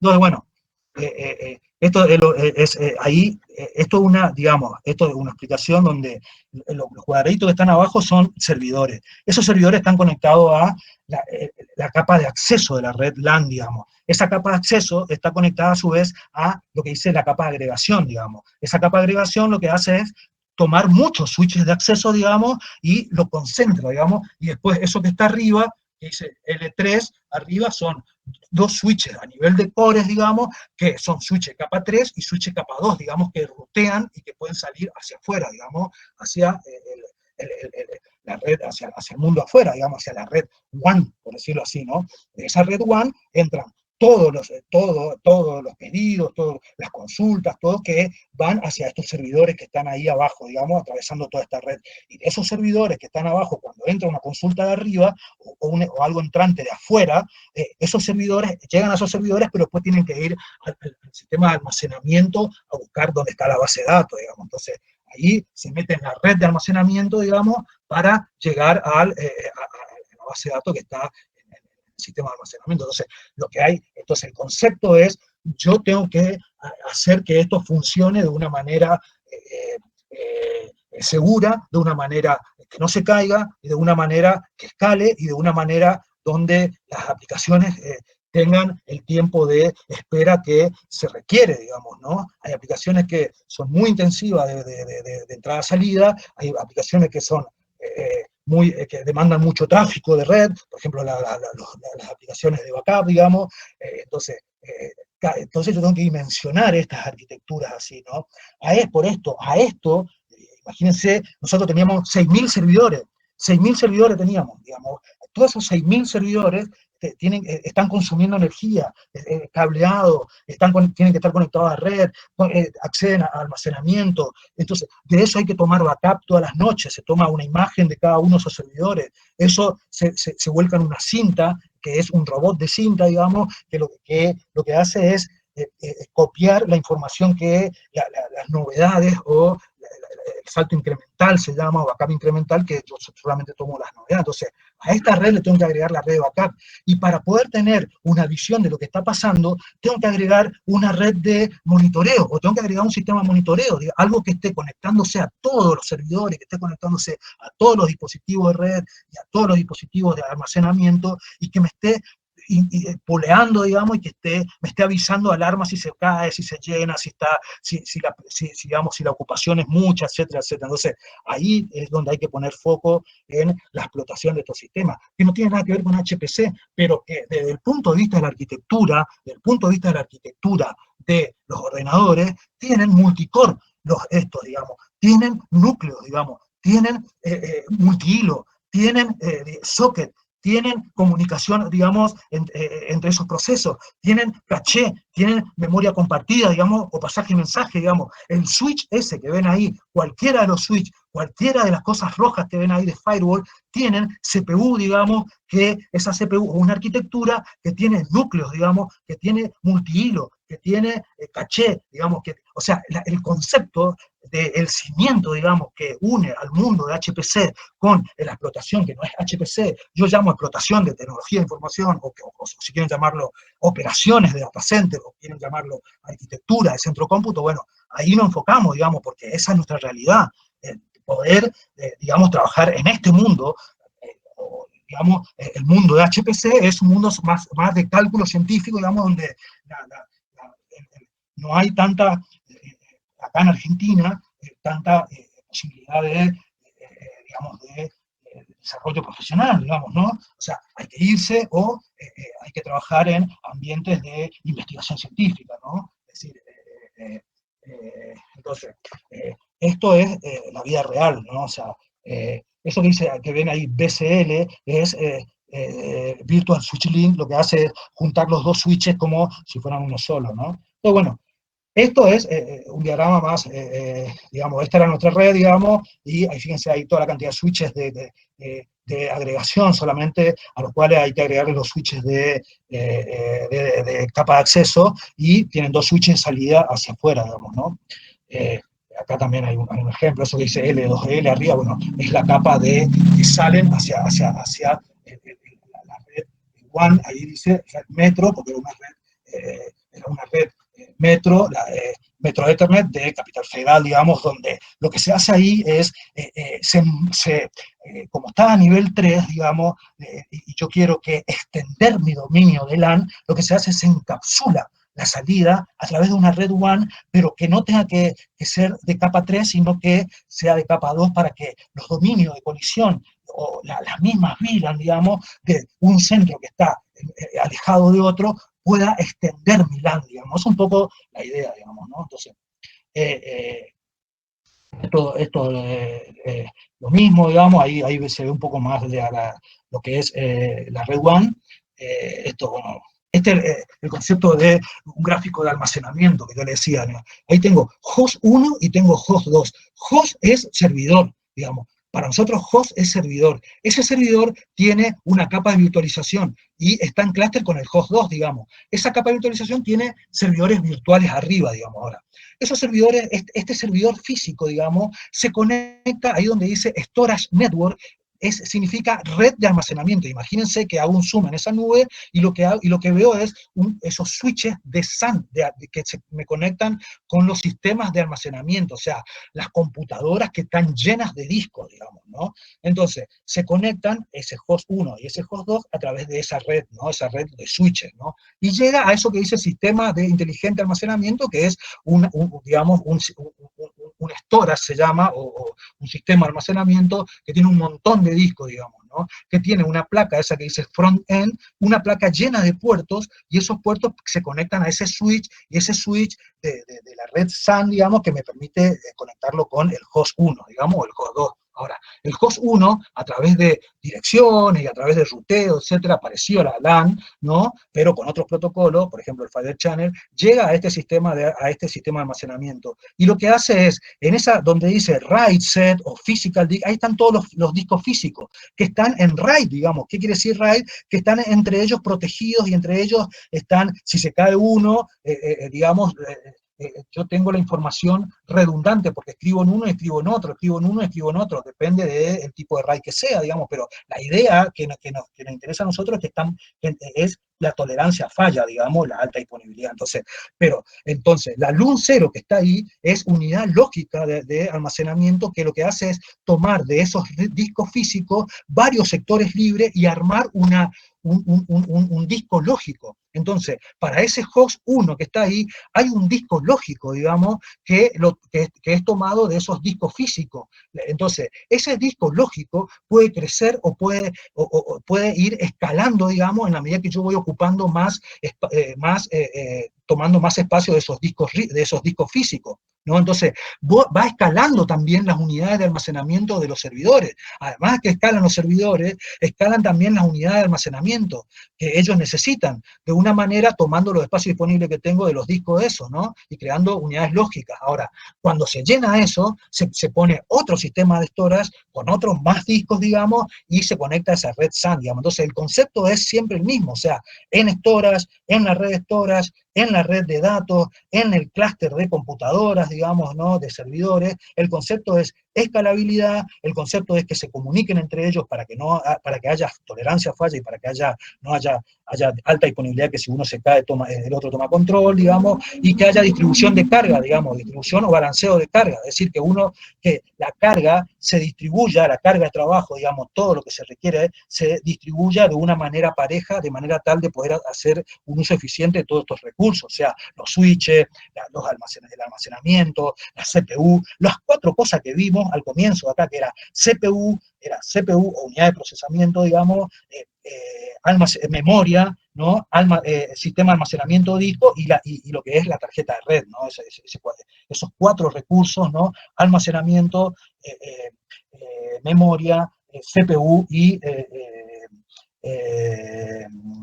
almacenamiento, CPU, memoria y red, digamos, ¿no? Entonces, esas 4 cosas son las que escalan, esas 4 cosas son las que, si uno ve en una computadora, en su PC, lo que estás viendo es el disco, es tener la memoria y tener la CPU, ¿no? Y tener las comunicaciones. Bueno, acá en estos servidores también hay lo mismo, nada más que la unidad de almacenamiento no están ahí en ese servidor, sino que están en unidades específicas de almacenamiento que tienen redundancia, que están en clúster, etcétera, digamos, ¿no? Pero bueno, esto era, por ejemplo, toda esa red que ven a los costados, ¿no? Esos son switches de almacenamiento, digamos, a los cuales se conectan los servidores, que no se ven en este gráfico. Pero esos negros que ven ahí son las unidades de discos o de almacenamiento de distintos fabricantes, digamos, por ejemplo, NetApp, por ejemplo, EMC, por ejemplo, Sun, Hitachi, etcétera, digamos. Son todas esas, ahí están todos los discos, digamos, que se conectan en forma redundante a una y a otra parte de esa red, que a su vez es redundante y tiene switches redundantes y que a su vez se conecta a los servidores, digamos, que a su vez están en clúster, ¿no? Entonces, bueno, ahí lo mismo, nada más que ahí hay un concepto de nube, digamos, ese concepto de nube están conectados a un concepto de equipos de almacenamiento que están formando una nube. Eso es un concepto importante también, porque ahí yo estoy pidiendo bajo demanda en esa nube y estoy pidiendo las unidades de almacenamiento en forma dinámica, que después, bueno, lo podemos ver también, ¿no? Esto era un concepto de red de backup. La red de backup, esto que está conectando es servidores. Fíjense que hay servidores, a los costados hay esos cuadraditos, esos son servidores, digamos, con arquitectura, la misma que vino multicore, etcétera, etcétera, etcétera, digamos, pero ahí corre el software de backup. El software de backup es una aplicación de backup, digamos, que lo que hace es se conecta a través de la red de backup y abre jobs o trabajos o procesos en cada uno de los servidores, o sea, va puleando o va multicasteando a todos los servidores a través de la red de backup, ¿no? Y va tomando, digamos, una copia que va por la red de backup, y a los grandes, esos grandes que está arriba, que se ve arriba, digamos, esos 3 cuadrados grandes, son librerías de cintas, digamos, donde hay brazos robóticos, digamos, que lo que hacen es ir copiando la información que le va pasando en cada uno de estos servidores de backup, digamos. En el medio hay 2 switches de la red SAN, digamos, de la red LAN de backup, digamos, que distribuyen la carga y otra vez clúster, etcétera, ¿no? Bueno, esto es una idea simple de lo que es digamos, un centro de cómputo, o una infraestructura, llamemos infraestructura, nosotros llamamos infraestructura típica, digamos, de una empresa chica, ¿no? Entonces, ahí donde ve, hay 3 servidores, digamos, ¿no?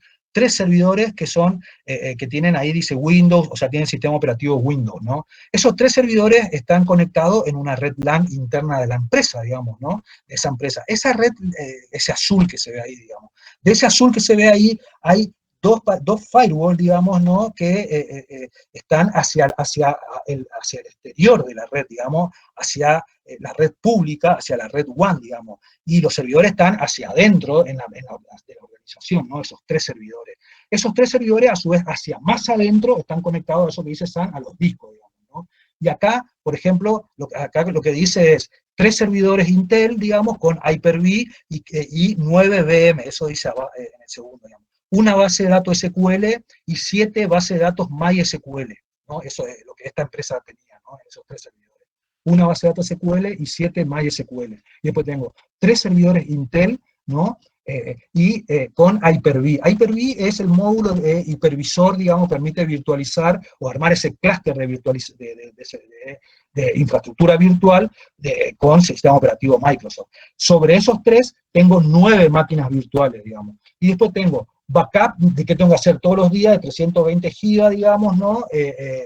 Después tengo 2 firewalls dedicados en alta HA, eso dice HA, alta disponibilidad, servicio de VPN, IPsec, digamos, o sea, IPsec es un túnel que se hace, digamos, de seguridad y de encriptación para, como si fuera una VPN segura, digamos, cuando vos salís hacia la red pública, ¿no?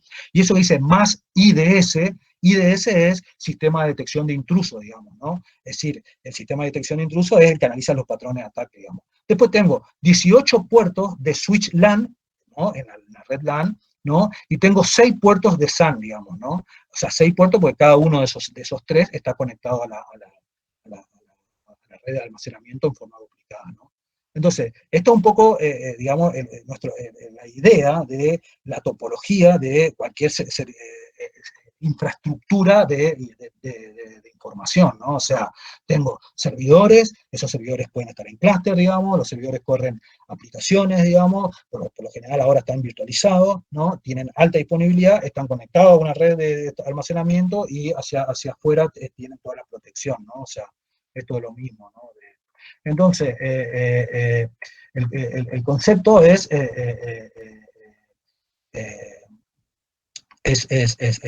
el siguiente, ¿no? Acá hay otro, digamos, pero es cortito es lo mismo, arranca con lo mismo, esto es lo mismo, digamos, el server, ahí donde dice server, tengo una aplicación, tengo un sistema operativo y tengo esos 4 recursos, CPU, memoria, tarjeta de red y disco, ¿no? Y la idea es hacer un embudo, o sea, yo tengo, fíjense ahí, tengo file server, tengo print server, tengo email server, tengo database server y tengo web server, digamos. Esto, digamos, una organización típica, por ahí ya no tiene el servidor de email, digamos, ¿no?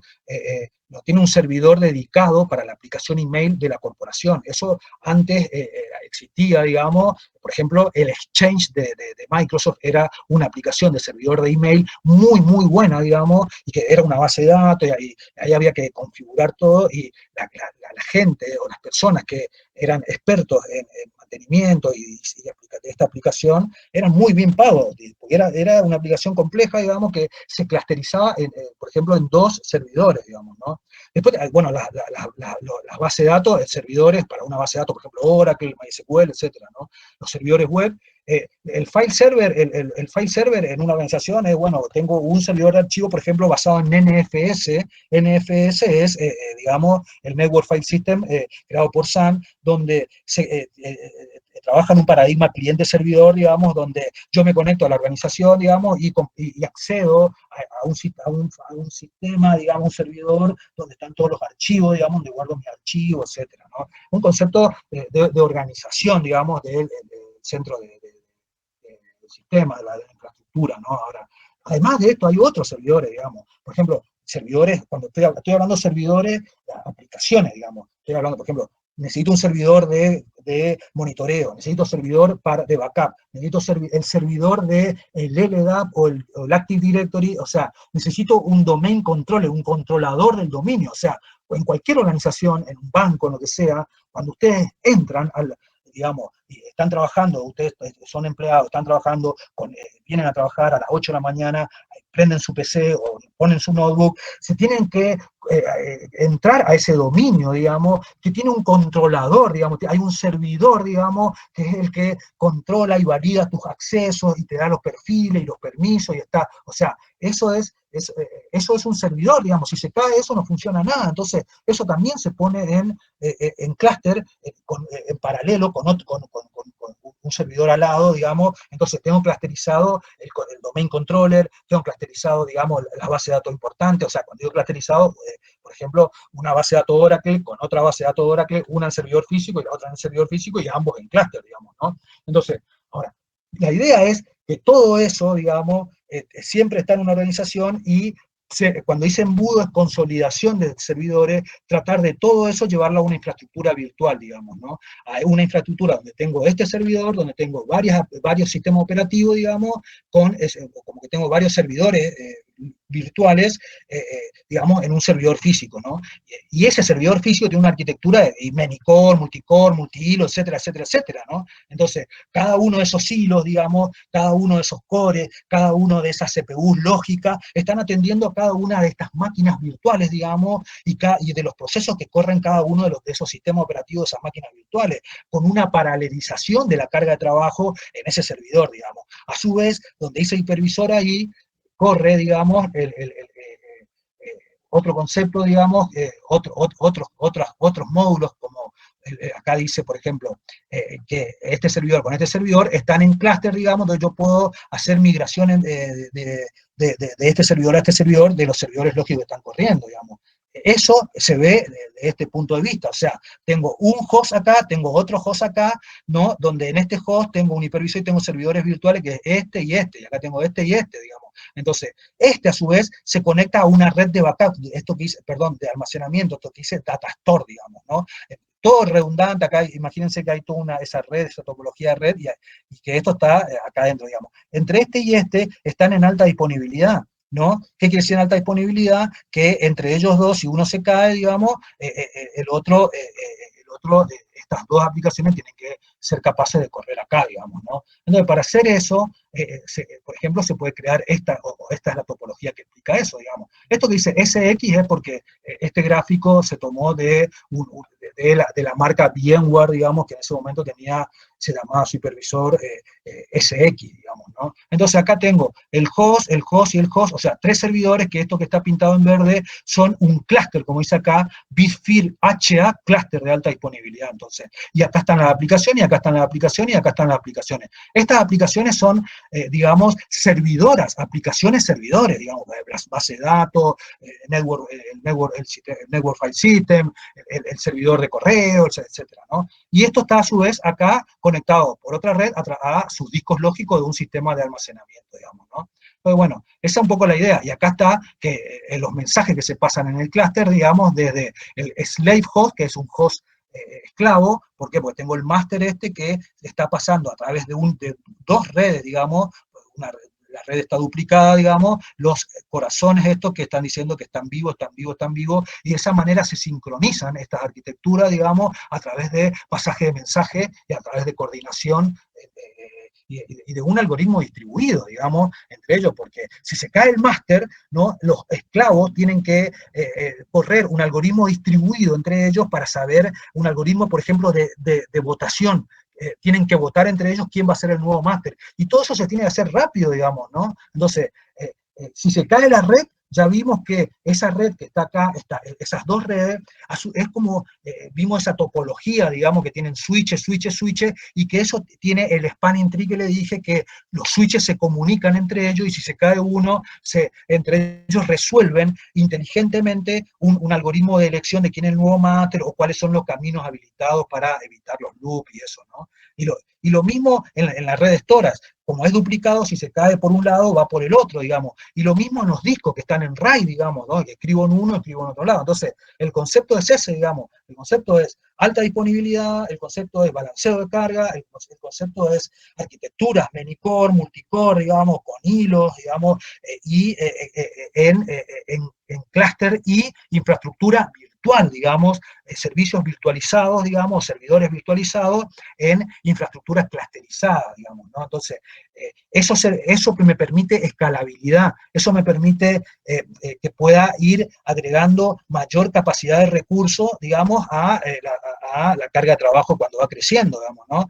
Eso me permite hacer migraciones, eso me permite desprenderme de la arquitectura física, que es todo un problema, digamos. ¿Por qué? Porque cada 2 o 3 años las arquitecturas físicas, digamos, de un servidor, HP, por ejemplo, o Dell, o IBM, si quieren, o sea, las marcas, terminan, digamos, estando fuera de end of life, fuera termina, digamos, la vida útil de ese servidor, y te dicen entonces, este servidor que vos tenés hace 4 años, ya no le damos más soporte, o sea, si se te rompe, no lo arreglamos más. Entonces, para poder hacer eso, te vamos a cobrar 10 veces más el mantenimiento o la licencia de mantenimiento que estás pagando, digamos. Entonces, a medida que pasan, digamos, esos servidores físicos se van entrando terminando su vida útil, así como un teléfono, digamos, compra un teléfono, cada 2 años tenés otro celular, digamos, hace 5 años atrás los celulares que habían eran, digamos, nada que ver con lo que hay ahora. Entonces,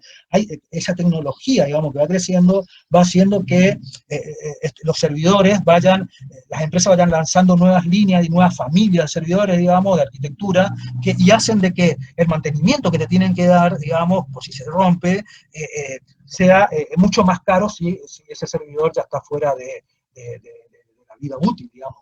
Entonces, el concepto de infraestructura virtual también resuelve ese problema, digamos, porque yo tengo muchos servidores que están en forma virtual y que lo puedo pasar, digamos, a otro servidor, digamos, de una manera, porque en definitiva son archivos de configuración, ¿no? Entonces lo puedo pasar a otro servidor tranquilamente, ¿no? Entonces, ese es un poco también la ventaja que nos dan arquitectura de tecnología virtualizada, ¿no? Entonces en resumen, para fijar conceptos, digamos, yo lo único que le quería presentar hoy era,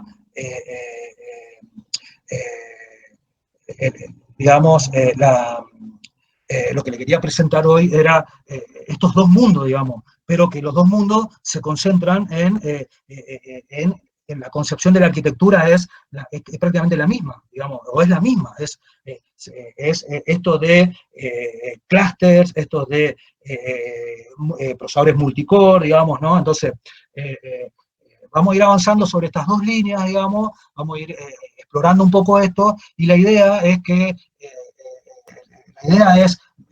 no dar tanta teoría, digamos, para que ustedes estudien, sino que ustedes puedan trabajar en algo, por ejemplo, montar un pequeño clúster, o montar un pequeño entorno de virtualización en su máquina que tienen, digamos, o hacer algún tipo de aplicación paralela, digamos, estudiar un poco la performance de eso, probar qué pasa si se cae, o cómo son los mensajes que se pasan, digamos, tratar de hacer algo con lo que tenemos, digamos. Por eso le preguntaba si tenían notebook arriba de 4 GB, etcétera. Entonces, tratar de hacer entre 3 personas, o entre 2 o 3 personas, ¿no? Ir durante el recorrido de la materia, ir dando lineamiento y explicando estas cosas, pero a la vez viendo con cada grupo, bueno, a ver qué es lo que quieren hacer, o cómo se puede hacer, o cómo, si pueden llegar a armar algo, ¿no? Entonces, le voy guiando y van, digamos, continuamente desarrollando cosas. No importa si llegan o no llegan, eso a mí no me importa, digamos. O sea, si ustedes dicen, bueno, voy a armar un clúster en SUSE, en OpenSUSE, entre 2 máquinas o 3 máquinas, tengo una sola notebook, pero tiene 16 GB, entonces voy a armar 6 máquinas virtuales, las voy a poner en clúster, y voy a poner un pacemaker, se llama, o voy a agarrar y voy a poner los módulos de sincronización entre ellos, voy a configurar un máster, voy a decir, o voy a correr una aplicación arriba paralela, digamos, o voy a hacer una aplicación multihilo, ¿no? Bueno, esas cosas, definir un poquito, pensar lo que le gusta, digamos. Hay gente que le gusta más el área de fierro, el área de redes, digamos, o el área de servidor, o el área de sistema operativo, o si quieren meterse en almacenamiento, digamos, pero siempre tiene que ser un poco estos conceptos, digamos, armar algo que balancee, que tenga alta disponibilidad, y probar algo, digamos, que pueda hacer explotar la arquitectura la CPU que tengo, los recursos, mejor dicho, que tengo disponibles, ¿no? Puede ser en firewall, a la gente que le gusta seguridad, puede ser a la gente que en Linux, digamos, armar, por ejemplo, toda la parte de almacenamiento de lógicos con discos, no sé, o sea, eso lo vamos viendo, o sea, y en la clase ir explicando estas cosas, digamos, tanto por el lado de infraestructura, esto que le mostré, pero más a nivel de detalle y explicando, y también por el lado de HPC, metiendo un poco en programación un poco más paralela, digamos, sobre que hay todo un mundo, está bueno también porque uno, ¿cómo hago para trabajar con programas paralelos, ¿no? Comparo un programa paralelo con otro, bueno, esas cosas también. Entonces, la idea es que puedan desarrollar algo posible, digamos, entre 2 o 3 personas y durante todo el cuatrimestre, no importa si llegan, si se traban, si cambian, pero yo lo que quiero es que pongan un poco, digamos, esa exploración, ese contacto con, bueno, voy a googlear, bueno, me voy a meter en tutoriales, bueno, voy a probar, bueno, no me sale, bueno, no puedo, o sea, me doy cuenta que no es compatible, después que hice mucho esfuerzo, bueno, todo eso es lo que yo quiero, digamos, ¿no? No hay, digamos, el parcial es el seguimiento que, bueno, ustedes me muestran, mira, digamos, cada 2 o 3 semanas, bueno, avancé en esto, me paré en esto, avancé en esto, pude lograr esto, ir haciendo como una especie de bitácora, ir escribiendo un poco, bueno, la arquitectura que tengo es una notebook o 2 notebooks, tengo tal sistema operativo, bueno, usé esto, bueno, estoy haciendo esto, bueno, esa es la idea, digamos, ¿no? Y si lo veo, o sea, si lo hacen en forma continua así, bueno, por ahí probar cosas al final y presentar un poco los resultados y con eso tienen la promoción de la materia, ¿no? O sea, esa es un poco la idea, ¿no? O sea, por ahí el tema, la dificultad es cómo, por ejemplo, yo hago un seguimiento más, por ejemplo, me junto con un grupo de 3 personas y bueno, y me van contando, bueno, mira, hice esto, tengo un problema con esto, me estoy parando en esto, ¿qué puedo hacer, digamos, ¿no? Entonces, tengo que encontrar un espacio, digamos, de, por ejemplo, no sé, los viernes a la última hora, donde yo digo, bueno, hoy voy a hacer un Zoom solamente con tal grupo, tal grupo y tal grupo, y 20 minutos como que virtualmente nos conectamos con como si tuviéramos otro Meet, digamos, con ese pequeño grupo, ¿no? Es como si estuviéramos en una aula física, digamos, entonces un grupo está trabajando y yo me acerco y ustedes me muestran, digamos, bueno, acá lamentablemente tengo que hacerlo de forma virtual, ¿no? Entonces ahí me van explicando y vamos viendo. Y de esa manera yo voy haciendo el seguimiento y lo tomo, digamos, y estoy diciendo, bueno, anda por este lado, o fíjate esta otra cosa, o cambia esto, y bueno, y de ahí sale la aprendizaje. Y por ejemplo, si una persona está trabajando en una aplicación paralela, le gusta mucho programar, bueno, entonces trabaja a nivel de hilos, o sea, está trabajando a nivel de comunicación entre los procesos, y si uno va a un clase también está haciendo lo mismo, entonces de ahí vamos trayendo los conocimientos, digamos, es decir, de una manera inversa, o sea, desde la experiencia, digamos, me enfrento a algo que pueda ser manejable, por supuesto, y de ese enfrentamiento que tengo, genero, digamos, extraigo, digamos, los conocimientos de arquitectura y los conocimientos de sistema operativo en ambientes, digamos, como entender de distribución, un poco de alta disponibilidad, etcétera, que en definitiva son los conceptos de avanzado de arquitectura, si se quiere, ¿no? Sistemas operativos, ¿no? Entonces, esa es la idea. ¿Cómo lo ven?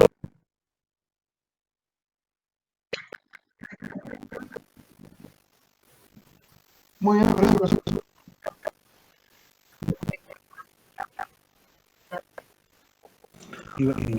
Bueno, dale, y tranquilo, digamos, o sea, hoy, digamos, fui muy rápido, digamos, pero, o sea, no importa si, o sea, esto que por ahí traté de explicar cosas, relacioné muchísimos conceptos, digamos, ahí se pudo haber entendido o no, digamos, y que no se me preocupen por eso, digamos, o sea, díganme, busquen, digamos, porque lo trabajo así, a mí me gusta relacionar muchas cosas, digamos, y no todo lo que yo le vuelvo, o todo lo que lo muestro, todo eso no es que yo le voy a tomar, no le voy a tomar nada de eso, digamos, no me interesa tomarle nada de eso, no me interesa tomar un final, cosas teóricas, digamos, no, lo que me interesa es el proceso de, bueno, voy a armar un pequeño cañoncito con algo, no sé, de contenedores, de máquinas virtuales, voy a pedir algo, bueno, eso es lo que me interesa, digamos, que a partir de ahí, decir, bueno, pudiste lograr un aprendizaje relacionado con el contenido de la materia, ¿no? Sí, pero, por ejemplo, los martes son clases, puedo dar más teoría, digamos, y esa teoría puede ser grabada a la clase y les puedo ir mandando material, pero no es que tengan que estudiar eso, ¿no? Sí, nadie o sea, no le voy a decir, estudien eso para tomarle una prueba, para ver si saben, digamos, ¿no? Eso no, o sea, lo que sí me interesa más es el relacionando las cosas, ¿no? ¿Está bien? Sí, súper perfecto. Bueno, pero, entonces, yo genero el Google Meet, perdón, el Google Classroom, y para la próxima clase, que es el martes, a las 6, nos encontramos en este mismo link. ¿Está bien? Bien. ¿Y usted tiene mi mail y eso o no? Ah, claro, el mail, sí. Bueno, Profe, ahí compartieron en el chat un enlace y crearon un grupo de WhatsApp. Por ahí puede utilizar ese medio para comunicarse con nosotros. está bien, lo que pasa es que ayer se me rompió el celular, el visor del celular, y no veo, pero quedó prendido y tengo el WhatsApp web, le voy a ver cómo hago. ¿Vamos a tener mi número? Bueno, a ver. Ah, y tú eras la que me pediste el material.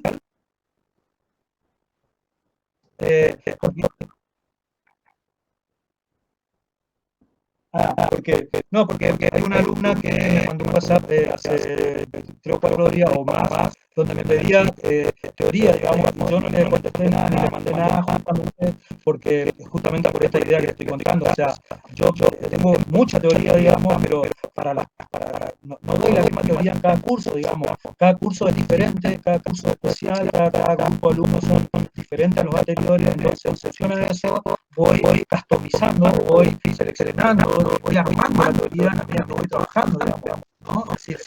Por eso es que no tengo un PPT para pasar, digamos, ¿no? Tengo muchísimos PPT, pero la idea es muchísimas publicaciones y todo, pero la idea era, no tenía para, no le puedo decir, bueno, te doy este libro, digamos, ¿no? Porque no tenía. Entonces,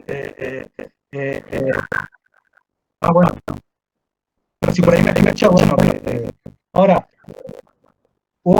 hay de esos grupos de alumnos que no ubico bien quiénes son, digamos, no sé si están en este grupo o son alumnos anteriores o son alumnos de años anteriores, que hace un mes, 2 meses, me compartieron un trabajo que hicieron sobre una materia de programación, creo que era una bibliografía que hicieron sobre aplicando teoría de olas, ¿no? Entonces, como no eran alumnos del primer cuatrimestre que yo estaba dando clases, me mandaron, y yo no sé el nombre, y me compartieron, muy bueno, también dijeron, queremos compartir esto con usted, porque está bueno lo que hicimos, y yo no sé quiénes son, digamos, entonces, por ahí capaz que están acá, si están acá, bueno, que me...